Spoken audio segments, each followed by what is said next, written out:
15 Bon, personnes. à votre Voilà, questionnaire d'enquête. exactement. Alors, quel est les résumés des... En fait, présentez-nous directement les réponses, les résultats de l'enquête, ok? Les D'accord. questions posées et Donc, les résultats, comment dire, résumés.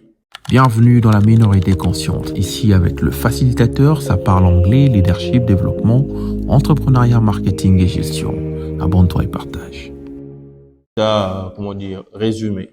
puisque nous sommes à trois, je parlerai de quelques questions et puis les autres vont me seconder. Exact.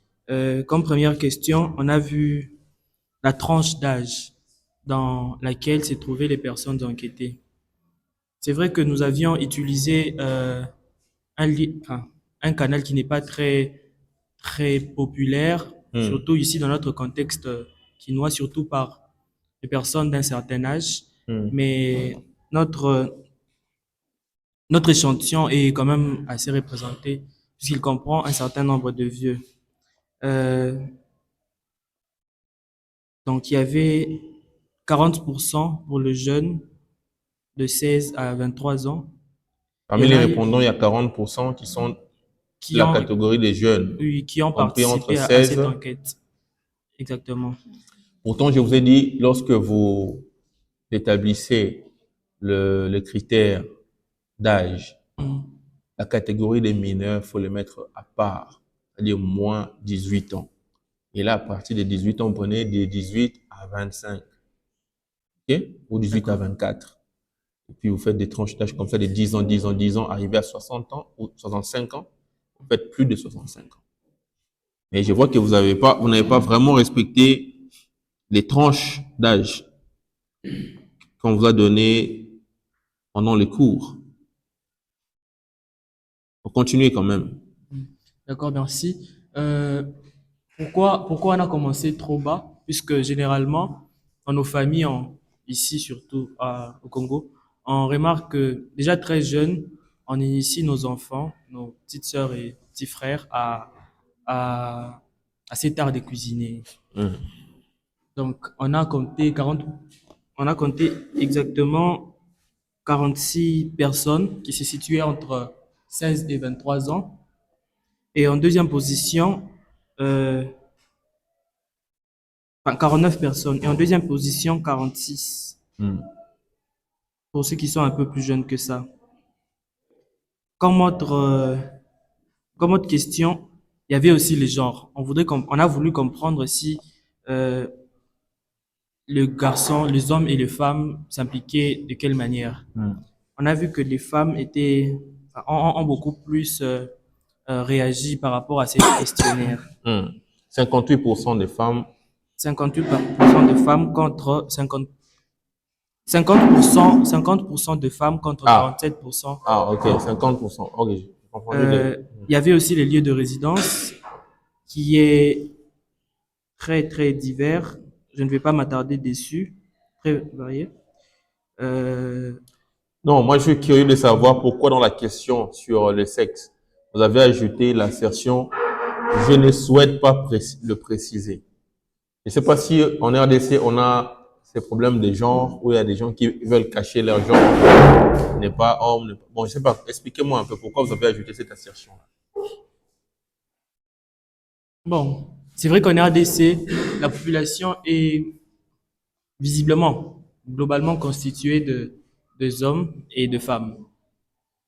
Mais on n'a pas exclu cette possibilité qu'il y ait des personnes qui ont des identités autres que celles que nous connaissons. Ok, d'accord. Vous auriez préféré ne pas exclure les autres genres. Justement. D'accord, merci. Et Où pour être... résidez-vous? Où résidez-vous, madame? Est-ce que vous pouvez me dire la question de savoir où la personne réside? Quelle est son importance dans cette recherche? Oui, l'importance de cette question réside dans le fait qu'on voulait essayer de situer, de pouvoir cibler en fait où est-ce qu'on peut avoir le plus de personnes. Nous avons posé des questions concernant les consommations de tomates fraîches et de tomates transformées. Alors, comme il a précédemment dit, nous avons envoyé à nos proches, mais la question de savoir, de situer d'où les personnes répondent, c'est aussi c'est aussi pour nous permettre de pouvoir prochainement savoir, par exemple, peuvent se trouver des potentiels clients, Ok, des personnes qui consomment telle ou telle autre forme de merci produit. beaucoup. Et maintenant, moi, ma préoccupation est celle de savoir, vous avez dans votre questionnaire formulé ceci comme une question ouverte. C'est-à-dire, vous avez des réponses disparates comme ça. Quelqu'un d'autre dit Ngaliema, quelqu'un d'autre dit Kinshasa, et un autre dit ville de Kinshasa. Comment vous faites pour traiter ces résultats ici? Comment vous allez savoir? Vous voyez qu'il y a plusieurs réponses là. En principe, vous devez déjà avoir une idée sur le marché que vous voulez attaquer. Le marché peut être de Kinshasa, on veut attaquer le marché de Kinshasa, et on veut savoir dans quelle commune se situe par exemple le potentiel client. OK? Et vous ajoutez une assertion pour ceux qui sont en dehors de Kinshasa. Je suis hors de Kinshasa. OK? Puis, en fait, vous mettez des communes et ceux qui sont en dehors de Kinshasa, vous mettez une assertion pour dire en dehors de Kinshasa. Comme ça qu'on va voir que ceux qui sont en dehors de Kinshasa ont été nombreux. On pourra voir à la longue comment on va approfondir d'autres enquêtes par rapport à cette cible-là. Mais le plus important, c'est que nous voulons lancer notre produit à Kinshasa. On doit savoir dans quelle commune c'est nos potentiels clients. D'accord? Alors, prochainement, il ne faudra pas laisser ça une question ouverte car c'est une question très importante. Il faut laisser ça une question fermée. C'est-à-dire mettre des assertions par rapport aux communes, par exemple. Alors, la question suivante, où achetez-vous généralement vos tomates? Quelle est l'importance de cette question? L'importance de cette question cette question nous permet de cibler les sites où nous pourrons prochainement vendre le produit. Cette question nous permet, par exemple, de voir à quel niveau, quels sont les marchés les plus visités en ce qui concerne telle ou telle autre forme de tomates. Quels sont les marchés qui sont le plus accessibles? Quels sont les marchés qui intéressent un plus grand nombre de personnes Et je vois il y a 80%, 81% qui achètent au marché du coin? au marché du coin. Oui. Ce qui voudra dire que dans la stratégie, vous allez proposer quoi? Ça veut dire que nous allons essayer de travailler avec les détaillants, travailler avec les dames qui vendent au marché du coin dans nos avenues pour qu'ils puissent toucher un plus grand nombre de personnes. Et les supermarchés représentent pratiquement combien de pourcents? Les supermarchés représentent 8%, 8,6%. C'est bon, c'est minime, mais c'est quand même assez intéressant. C'est-à-dire dans un futur, dans la procédure que nous allons faire, nous allons mettre un accent, certes, sur les marchés du coin, mais nous allons aussi considérer le fait qu'on peut déposer quelques échantillons dans les supermarchés pour atteindre aussi certaines autres personnes, certaines catégories. OK. Et il y a une autre question, je vois. À quelle fréquence achetez-vous vos tomates? Est-ce que, monsieur, présentez-vous rapidement. À quelle fréquence? Déjà, cette question cherche à savoir quoi? Merci pour l'attention de la parole. Je m'appelle Jérémy Kachangi, étudiant en Master 1 Agribusiness. Pourquoi avons-nous mis cette question sur notre questionnaire d'enquête? À quelle fréquence achetez-vous des tomates? C'est pour savoir à quelle aussi rapidité peut être écoulée la marchandise. Et savoir si le produit est un produit phare sur le marché. Et lorsque vous regardez dans dans le graphique, vous allez voir que c'est des façons quotidiennes qui a le plus des pourcentages. On est à 49%. Et alors, on comprend naturellement que la tomate est un produit phare sur le marché et qui est presque indispensable, si on peut dire, pour l'alimentation des cuisines, à la cuisine. Et c'est dans ce cadre-là que nous avons mis cette question. Très bien. Et quant à quelle tomate préférez-vous? Vous avez mis l'assertion tomate fraîche, tomate conservée, aucune préférence. Expliquez-nous un peu l'essence et l'intention derrière cette question. Quelle tomate préférez-vous? Pourquoi cette question se retrouve dans notre questionnaire d'enquête? C'est parce qu'aujourd'hui, nous avons, comme on a dit, on a énuméré 2 variétés.